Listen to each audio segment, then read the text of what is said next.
Nah, sekarang mari kita coba tentang persilangan monohibrid. Di buku paket kalian mungkin ada gambar seperti ini ya. Nah, untuk lebih mudah memahami, Pak akan buat dalam bentuk tabel ya. Nah, sekarang kita coba persilangan monohibrid seperti yang ada di buku paket kalian. Pertama, parental atau induknya. Di buku paket itu induknya ada bunga ungu. Bunga ungu disilangkan dengan bunga putih.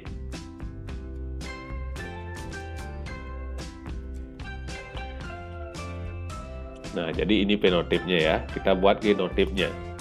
Bunga ungu misalkan kita simbolkan dengan U besar.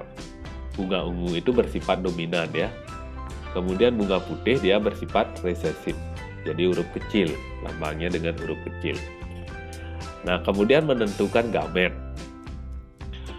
Bunga ungu ini merupakan bersifat diploid dia. Jadi N-nya ada 2, U. Makanya Pak menulis U-nya ada 2. Jadi setelah dibagi menjadi gamet, U-nya tinggal 1.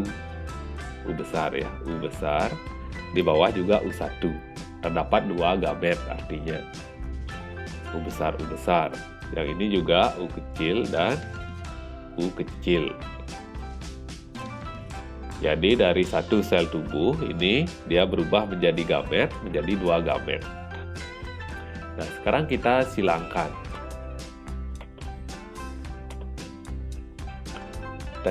Kita ambil gamet yang ini. Kita silangkan pertama dengan ini. U besar ketemu dengan U kecil. Terbentuklah U besar, U kecil. Nah, karena warna ungu itu bersifat dominan, dia mampu menutupi warna putih. Jadi warna putihnya akan kalah. Dia tetap berwarna ungu. Ya, dia tetap berwarna ungu. Kemudian yang ini kita silangkan dengan yang di bawah. Nah, ini. Ketemu lagi, nomor 2. Sama juga U besar dan U besar. U besar dan U kecil maksud Pak, maaf. Tetap dia menjadi ungu. Nah, kita pindahkan lagi. Kita silangkan gamet yang di bawah dengan gamet yang di atas. Nah, seperti itu. Yang ketiga. Sama juga U besar, U kecil. Berarti masih sama ungu. Kemudian yang keempat, kita silangkan yang di bawah dengan yang di bawah. Nah, seperti itu. Masih juga sama U besar, U kecil. Jadi tetap ungu. Nah, jadi pada persilangan pertama, di sini dihasilkan 100% keturunannya itu berwarna ungu, atau semua keturunannya itu berwarna ungu. Nah, sekarang coba kita silangkan dari satu keturunan dengan sesamanya. Misalkan nomor 1 dengan nomor 2. Berarti U besar, U kecil, atau ungu ya. Pak samakan dengan yang di atas. Ungu. Ini genotipnya U besar, U kecil. Bunga. Kemudian ini juga bunga ungu. Genotipnya U besar, U kecil. Kemudian gamet, ini ada 2, berarti U besar dan U kecil. Ini juga sama. U besar dan U kecil. Sekarang kita silangkan lagi. Ambil tanda panah ini. Nah, sekarang yang di atas dengan yang di atas. U besar ketemu U besar. Berarti yang pertama dihasilkan U besar, otomatis dia ungu. Pindahkan lagi tanda panahnya ke bawah. U besar ketemu U kecil. U besar, U kecil. Dia juga berwarna ungu.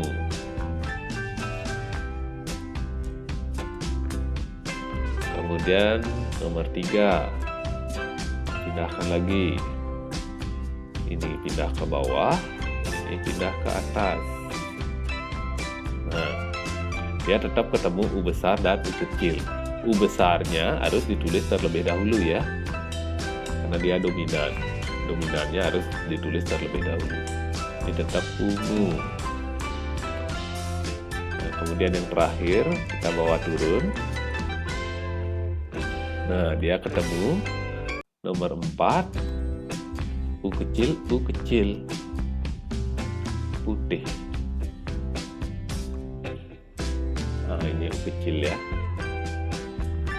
U kecil, putih.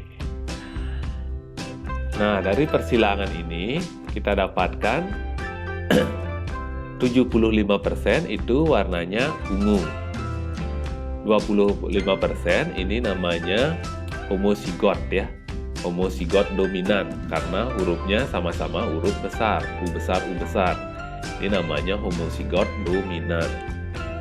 Kemudian 25% ini homozigot resesif yang warna putih ini. U kecil, homozigot resesif. Kemudian ada 50% atau di sini dua hasil persilangan ya. 50% heterozigot. Heterozigot itu artinya gennya itu berbeda, genotipnya berbeda, U besar dan U kecil. Nah, itu untuk persilangan monohibrid. Nah, selain dengan cara tadi, untuk memudahkan menemukan variasi gen, kita juga bisa menggunakan tabel Punnett square ya. Nah, cara menggunakannya seperti ini. Kita buat dulu gamet. Misalkan yang tadi di F2-nya ya. Di P2-nya ini. U besar dan U besar, U kecil. Kita silangkan. Jadi gametnya U besar, U kecil, U besar, U kecil. Gamet ini kita tulis di tabel ini. Misalkan ini. Gamet yang pertama kita tulis di atas. U besar, U kecil. Gamet yang kedua kita taruh di sebelah kiri. U besar, U kecil. Jadi untuk menentukan kita pertemukan saja dia. Di sini U besar ketemu dengan U besar. Berarti U besar, otomatis ungu. Kemudian di sini U besar ketemu U kecil. Ya juga ungu. Kemudian di sini U besar ketemu U kecil. Menjadi ungu juga. Kemudian yang terakhir U kecil ketemu dengan U kecil. U kecil ya. Dia juga menjadi putih di sini. Ya, jadi ini mungkin lebih mudah ya bagi kalian, mungkin ini lebih mudah. Dengan melakukan persilangan monohibrid, Mendel menemukan hukum pertama Mendel atau hukum satu Mendel. Nah, hukum ini juga disebut dengan hukum segregasi. Hukum ini menyatakan bahwa pada waktu pembentukan gamet terjadi segregasi atau pemisahan alel. Alela itu variasi gen ya, alel atau alela. Variasi gen secara bebas dari diploid menjadi haploid. Nah, jadi pada waktu pembentukan gamet itu kan sel kelamin. Saat pembentukan sel kelamin, dari sel tubuh menjadi sel kelamin itu ada perubahan. Dari diploid 2N menjadi haploid 1N. Jadi N-nya itu terbagi. Otomatis gennya juga terbagi dia secara bebas. Jadi tidak ada aturannya pembagiannya. Dia terbagi secara bebas, gen pada N-nya itu.